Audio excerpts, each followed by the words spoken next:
Hello అండి, welcome to my channel.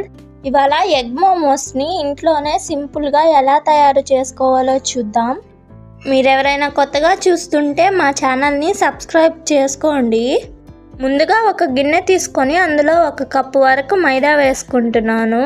రుచికి తగినంత ఉప్పు, 1 టేబుల్ స్పూన్ ఆయిల్ వేసుకొని బాగా కలుపుకోవాలి. పిండిని చపాతీ ముద్దలాగా బాగా కలుపుకోవాలి. ఇప్పుడు ఉడకబెట్టిన 3 కోడిగుడ్లు తీసుకొని ఈ విధంగా తురుముకోవాలి. చూసారు కదా, వీడియోలో కనిపిస్తున్నట్టు ఈ విధంగా తురుముకోవాలి. ఇప్పుడు ప్యాన్ హీట్ అయ్యాక 2 టేబుల్ స్పూన్ల ఆయిల్ వేసుకోవాలి. ఒక 2 పెద్ద ఆనియన్స్ని సన్నగా కట్ చేసి వేసుకోవాలి. ఇప్పుడు దీన్ని ఒక 2 నిమిషాలు బాగా ఫ్రై చేసుకోవాలి. 1 పచ్చిమిర్చి సన్నగా కట్ చేసి వేసుకోవాలి. కొద్దిగా కరివేపాకు వేసుకోవాలి. బాగా ఫ్రై చేసుకోవాలి. ఈ విధంగా బాగా ఫ్రై అయ్యాక 1 టేబుల్ స్పూన్ అల్లం వెల్లుల్లి పేస్ట్ వేసుకోవాలి. ఇప్పుడు ఒక 2 నిమిషాల వరకు బాగా ఫ్రై చేసుకోవాలి. కొద్దిగా పసుపు వేసుకోవాలి. రుచికి తగినంత కారం వేసుకోవాలి.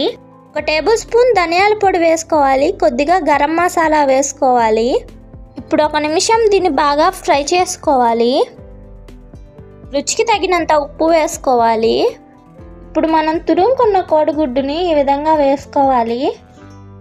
ఇప్పుడు ఒక 2 నిమిషాలు బాగా ఫ్రై చేసుకోవాలి.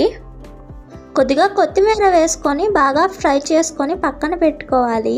ఇప్పుడు మనం కలిపి పెట్టుకున్న పిండిని ఈ విధంగా బాల్స్ లాగా చేసుకోవాలి. ఈ విధంగా చపాతీ లాగా చేసుకొని ముందుగా తయారు చేసి పెట్టుకున్న స్టఫింగ్ని ఇందులో పెట్టుకోవాలి.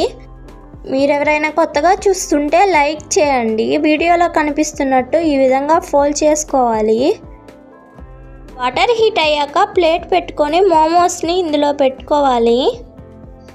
ఇప్పుడు ఈ మోమోస్ని మీడియం ఫ్లేమ్లో 10-11 నిమిషాల వరకు ఉడికించుకోవాలి.